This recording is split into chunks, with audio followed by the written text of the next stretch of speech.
The day has finally arrived. We are going to build our Blagdon Grand Affinity and turn it into my new tropical pond. We have some cichlids in quarantine ready to go in. We've got some cool tropical houseplants to go in it. Really, the thing that I need to actually get on with is building it, and then, well, filling it with water would probably be a good thing.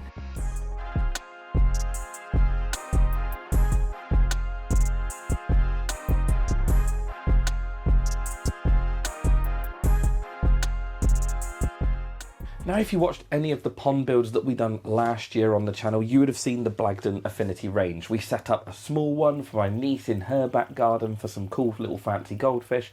We also set up another one in my parents' garden, and that was for some, well, standard goldfish actually. But both of those are smaller than this one. This one is one of the bigger ones. This is 480 litres. Now, the reason I've gone for this pond and want to turn it into a tropical pond in my garage is, in all honesty, for what you pay for this pond, well, it works out about half the price of an aquarium with the same water volume. Now, in the Grand Affinity range, there are a few different shapes and sizes. We have gone for the half moon version of this. Now, the plan is I'm going to be able to fit it across this back corner here so that the flat back of this pond essentially leaves me space in behind for something else that I'm going to add to this pond. But you'll see that in a minute. Now, I need to get all of this unpacked. I've built them before, but it's been a long time since I built one of these grand ones. It was probably when I was working in the shop a fair few summers ago. So the instructions are definitely going to come in handy. So let's keep those off to one side. So we've got our liner and our fleece that will protect it, but we'll need to build the pond before we actually need that. We've got our woven panels. Here you go, look. So these have portholes in them. So you can see here, this is the porthole where you're going to be able to look through into the pond. But again, they're not going to be needed for a little bit. It does come with a really good internal filter. These internal pond filters are actually really, really efficient and have a lot of media in them, a lot of space. But, well, I'm going to get to that in a minute. There's a plan. There's a plan to change out that filter. And then we've got the things that we need to start with. We've got all of our fittings that go around the top, planting baskets that we won't need yet, and then all of the panels and all of the struts that go around the outside to actually make the form of this pond. If I can get one out. There we go. So, yeah. Let's have a look at the instructions and let's get building. Now, looking at the amount of parts I've got here and the space, I have measured it, but this looks way bigger than the space I can fit it in. I'm sure it'll be absolutely fine, but we've got to get the framework out, and at least that will give me an idea as to if it's actually going to fit where I want it to.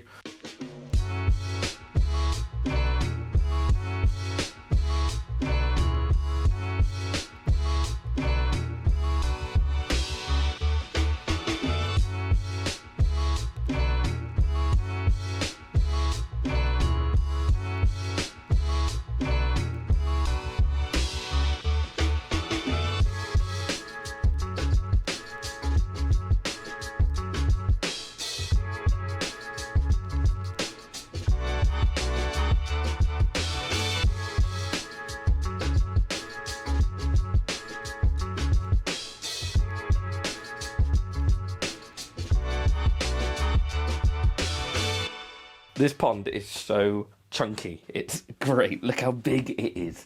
Not even sure actually if it's fitting fully in shot. Right, so now that all the legs, all these uprights are in place and all locked in with all the keys, this top frame is like solid. So we can actually move this around and get our idea. Now, I was planning to put it across the corner, but that leaves a huge triangular gap in the back, which is good and bad, because I was going to put a bigger filter down there, which I've got, and I'll show you in a minute. But it feels like wasted space because it pulls the pond right out into the middle of the room. And actually this pond is obviously designed with a flat back to sit against, you know, something. Now, normally this would obviously be like a fence or a wall or something outside. because these are generally used for pond fish, not for tropical fish. But I actually think it's going to work better pushed in against here. And then I've got plans to put the filter elsewhere. And I think that's going to work really well, I hope. Now, it does mean I lose this window, because there is a window here. But I was already going to lose that window, because I've got 2 massive pieces of bogwood to go in this aquarium. So I was going to lose a window or 2 anyway. I'm not overly bothered by that. I'm still going to have the 3 windows round this corner. These 2 windows, this one. I'm still going to be able to see in all of them. So, yeah, let's get on with the next bit of the build. But I think flat back is going to work better. Right against that wall.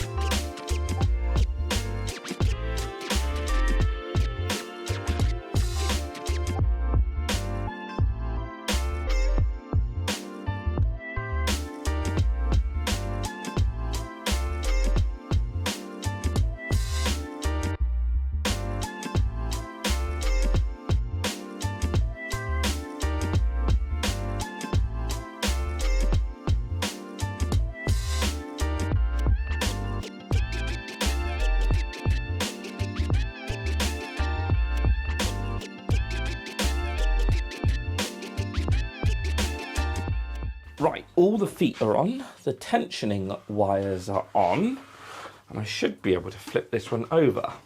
In theory, you should do this with 2 people. Unfortunately, my second person is not home for another few hours. And all that water that I sprayed in to do the panels just dribbled into my Crocs. Lovely.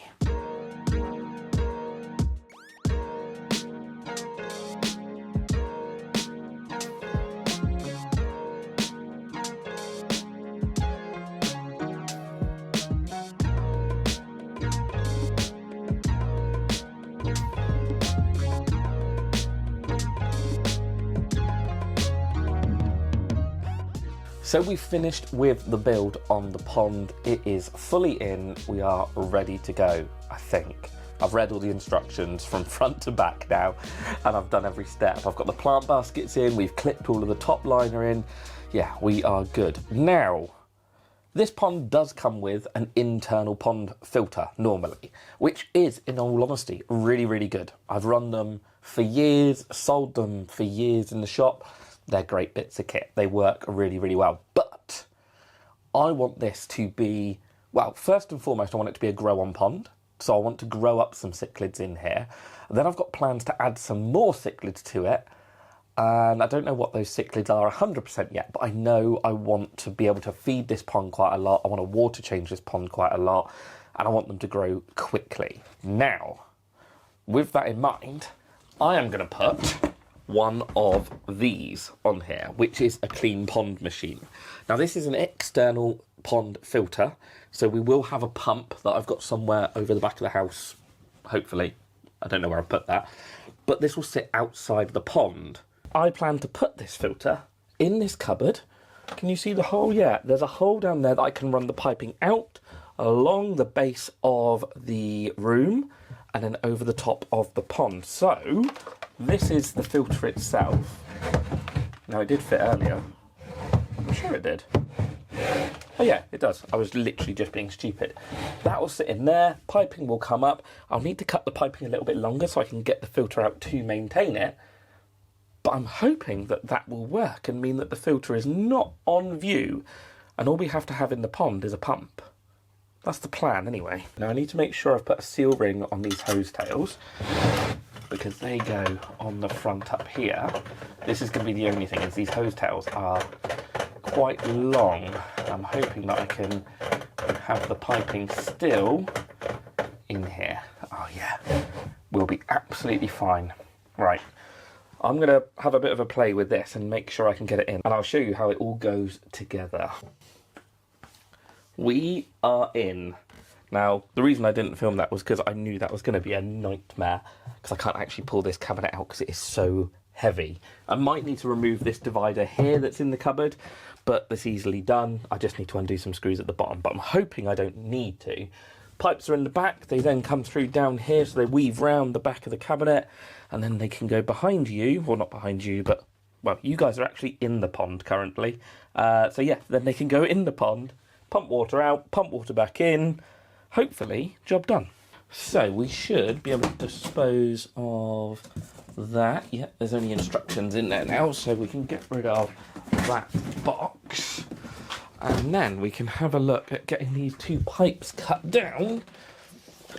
Hang on, let's take a shoe off so I don't stand on the liner. Getting these two pipes down here and then running them into this end. I have got some elbows and some bits and pieces to make this a bit tidier.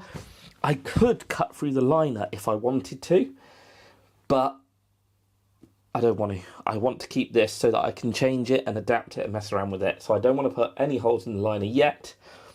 Maybe at a later date we'll do that. So next up, we do need to get the pump in here and situated, just because then that's all the equipment, actually minus heaters, but I am heating the room, so we may see what this pond does heat-wise, but we are going to get this amphibious IQ running on here. Now, the good thing with these pumps is they are controllable, so you've got a digital controller on them here, and you can control it, well, there's loads of different sizes, but you can control this one between 17 and 35 watts, which is roughly 3,000 litres to just under 6,000 litres an hour.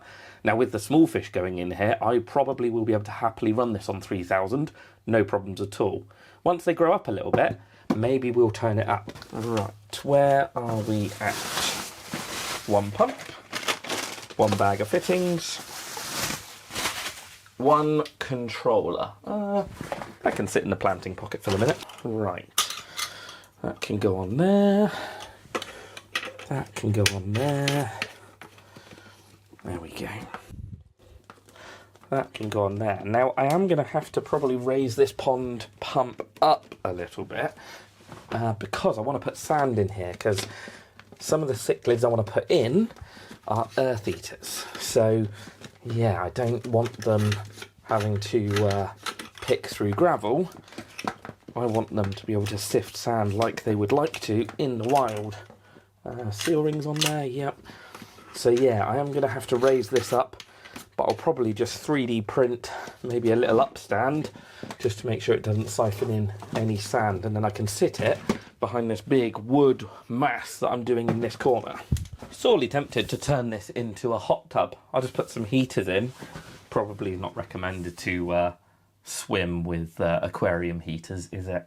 No, probably not. But it would be nice. Air stones, heaters, some circulation jets. Anyway, the inlet. So, the water coming back into the pond, I'm not 100% sure on yet. Why is that all tangled up? I'm tempted to run it in where I'm sat, because then we'll get a bit of circulation going around the pond. Or I'm tempted to zip tie it to the top of the pump and have it angled sort of, yeah, facing the front. Yes, you will get a bit of a sort of eddy and a bit of a lack of circulation at this end and a bit more circulation at this end. But this is such a large filter system for this size pond, I don't think it'd be overly problematic. So I think we might do that for the minute. Let me show you what I mean. So this pump has these funny green handles on the front and back, and normally you use them to obviously like grab the pump out and clean it. But what I'm thinking is if I threaded that underneath one of the handles, popped a little zip tie around the front of that just so it can't get loose. I could even thread it through the back one as well just to make it extra secure. That outlet then is just going to push right the way around the pond. So I might see how that goes first. This is all going to be a bit of trial and error as to how I want it to flow. But I might try that first, and then if not, I've got a big piece of wood going in at the other end of the tank, which I could disguise this pipe around, but quite liking this idea so far.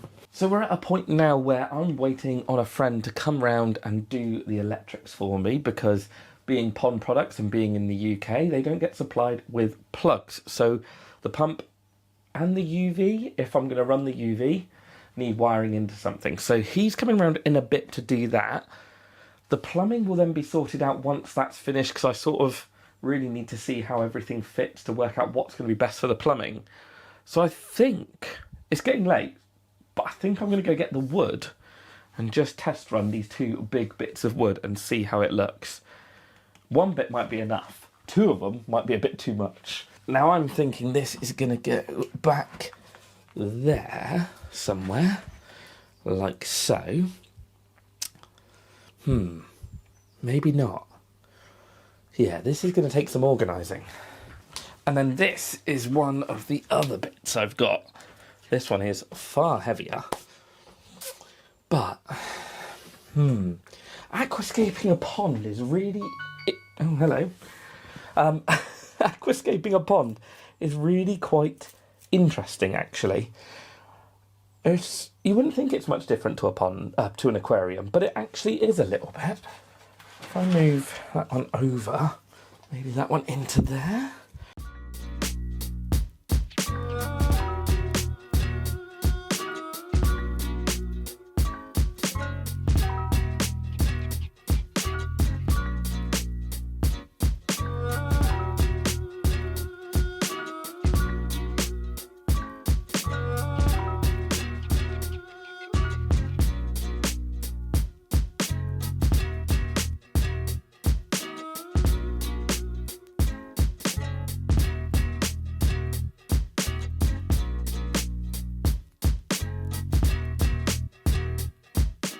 Now I do have to be careful of the liner because obviously I am putting rocks and bits of wood on the liner, but I have checked the bottoms of the rocks.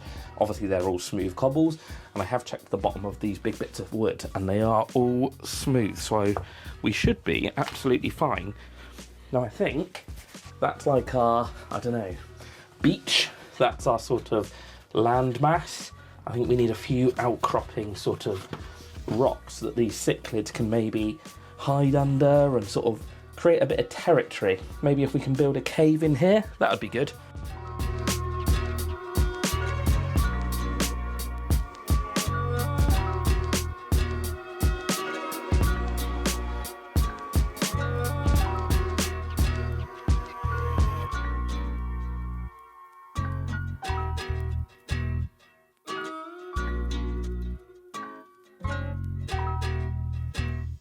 Now this might be a step too far, but that's quite cool. So this is tallow wood, and I've got a few bits I was keeping for a different project, but actually these could work really well. Just sort of simulating that riverbank over here. Let's see what others we've got.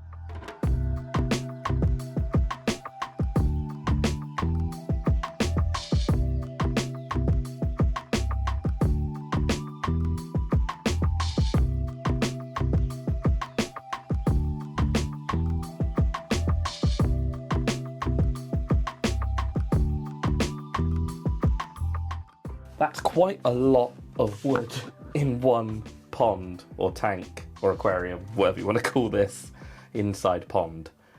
But I quite like it. I think that's really cool. All the fish that are going in here at the moment are really small, so this will give them loads of hiding spaces. There's still loads of open sand area that they'll be able to feed in, but this will give them quite a lot of cover. And then as they grow, well, I've got plans that I could move them into an aquarium, but I could also just remove some of these pieces of tallow wood and open up the scape a little bit so that there's more open areas in the front. I'm just really liking this wall of like riverbank that we've got going on. I have got plans to put some lights maybe under these rims, as if I can fit them. I don't, again, this project's a little bit like, let's have a bit of a play and see where we get to and see what we can do with this style of pond. But I think we're going to leave it there for today, get all the electrics in, and then I'll bring you back. Well, I don't know when. I don't know when I'm picking up this project again, because there's a lot to do in between now and then, and I've got a lot of things on. So I might live with it for a little bit, have a look at the wood and rock, see if anything needs moving, but I think we're on to a winner. I think we're on to something good. Group of angelfish in here. Maybe even a shoal of tetras would look good buzzing around with them. That could be quite cool. Anyway, I'll bring you back in a few days, weeks, whenever it is, when I get back onto this project and start the next step, which is sand in, water in, plants in, filter on, and fingers crossed it doesn't leak. We are back. So it has been a fair few days, to be fair, in between other projects and doing different things and being out of the house with some very cool stuff that you will probably see on the channel. You may have already seen it. Who knows? I don't know what order all of this is coming out in anymore, because projects... It's funny, projects like this obviously take quite a while, and to get fish in and to mature them and make sure the fish are quarantined so we don't introduce anything into there and have to rip it apart. It takes a long time, and projects do overlap. So yeah, it has been good, but I've got some cool stuff coming up. But I have been playing with this pond, and the electrics are all in, so the pump can now be turned on when we've got water in there. But you might be able to see these green brackets. Now, I am no sort of 3D printing wizard. I am not very good at it. But luckily, Bamboo Labs, who my printer is from, have these bracket makers, I think they're called, and you can customize brackets with angles and holes and all sorts of wonderful things. And what I've done is I've put these here because I've got 3 of these lights, which are the Aquasmart LEDs from Interpat, and I've already unboxed one. All of this has been happening over the last few days when I've been messing around with the pond, and these lights sit on there like that. And I'm hoping these are a 75-degree angle, I think it was. I can't remember. But anyway, 75-degree angle. So I'm hoping that that will be enough to sort of illuminate the pond. I'm going to put one on this bar, one on this bar with these brackets. These lights, you can program them and, what would you call it? Like sync them all together so that they all run off of the same program. So if you want them all turning on at 9 and turning off at 10 or whatever, they can. But I want to get these on, and then I have decided to keep all the wood in the pond. Now, the main reason for keeping the wood in the pond is actually I think we could get some amazing catfish and some amazing plecos or something along those lines to put in here and actually have them hiding in amongst the wood and actually growing them up in this big pond. I think that'll be really cool. So yeah, I do have to glue all of this though, because as soon as I put water in it, all these twigs are going to float. But first I do want to get these brackets in for these light units. So I am undoing the screws that we put in to hold the liner in place.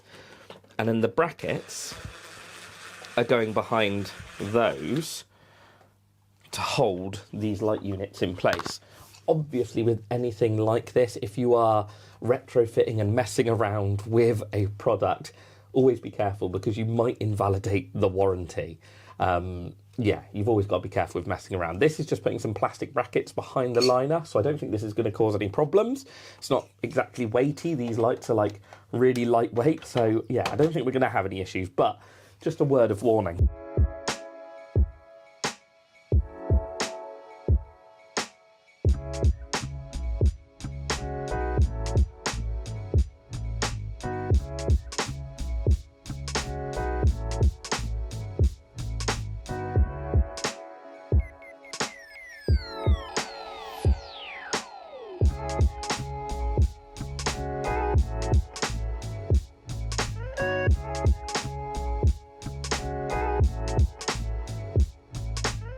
Right, so that should work quite well. I'll probably end up using these holes to, like, I don't know, zip tie around the light or something.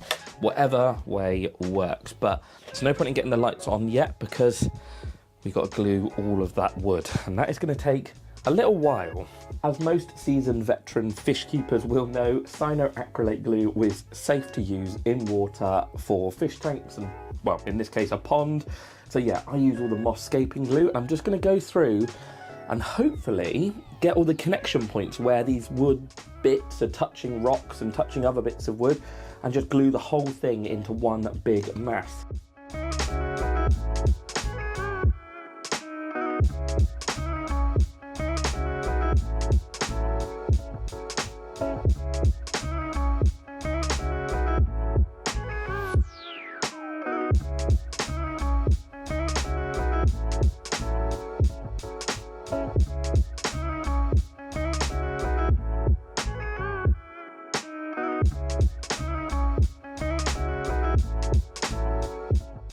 That glue is amazing stuff. Everything seems like it's fairly secure.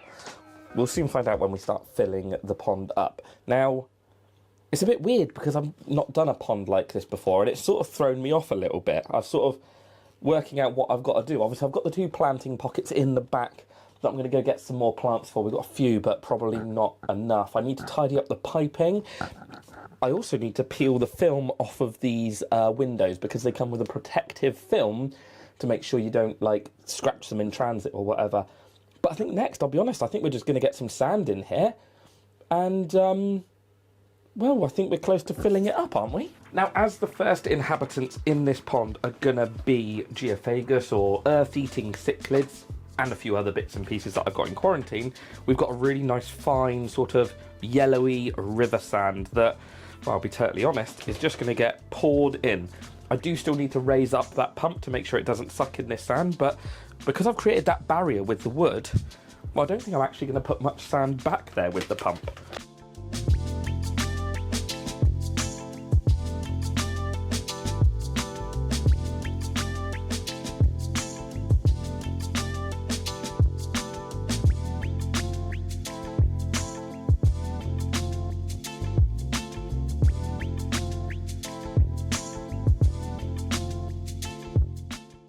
Personally, sand straight up to these big rocks doesn't look quite right. So I've got some medium pebbles that I've just given a wash off, and also actually some smaller ones. I don't want to go too small because obviously with having earth eaters in here, they may get them trapped in their mouths. It's not an often occurrence. They're normally smarter than that, but at least with those ones, they're never going to be big enough to pick up that stone and get it stuck.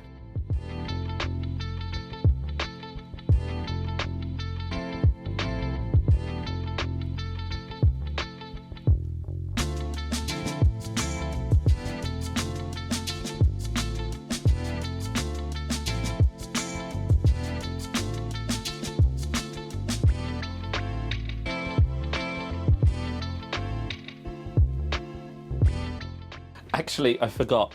We have got to peel off the films because I am not doing that once the water is in there.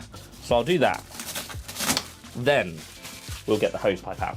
Right, I don't think this sand is going to be overly dusty. There we go. This is going to take a while because, you know, this is like 400 and something litres, so this is not going to be my normal 40 or 50 litre aquarium fill. But looking at this wall behind me, I really think I could 3D print maybe like a living wall sort of thing. Might be cheaper and easier for me to buy it, to be fair, because 3D printing will take a while. But how wicked would that look to put like loads of pots and ferns and, I don't know, houseplants up through there. But yeah, I think that's going to be a future project. Right, let's leave this filling up. I've got some editing to do, so I think I'll go and do that while this is going on.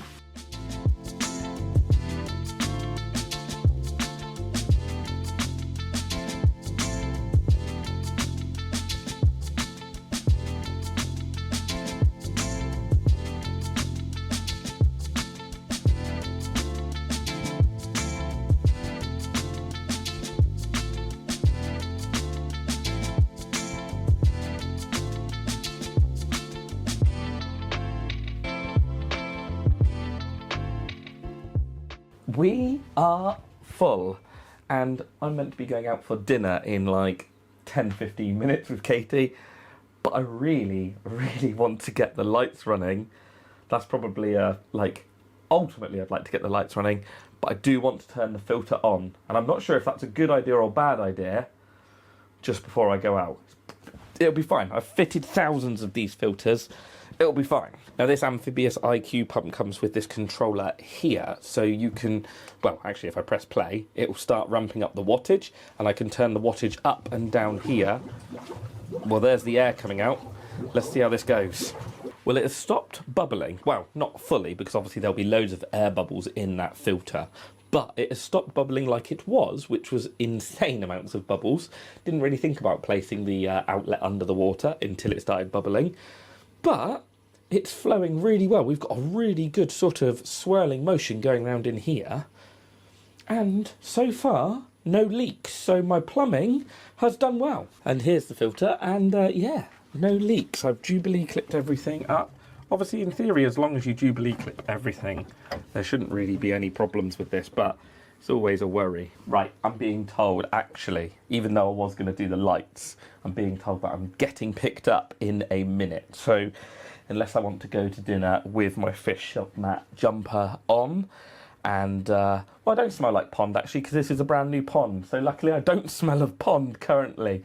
But I don't think it would be appreciated for me to rock up in this. So, I'm going to go get changed, get ready, and then when I get back from dinner, we're going to get the lights on this.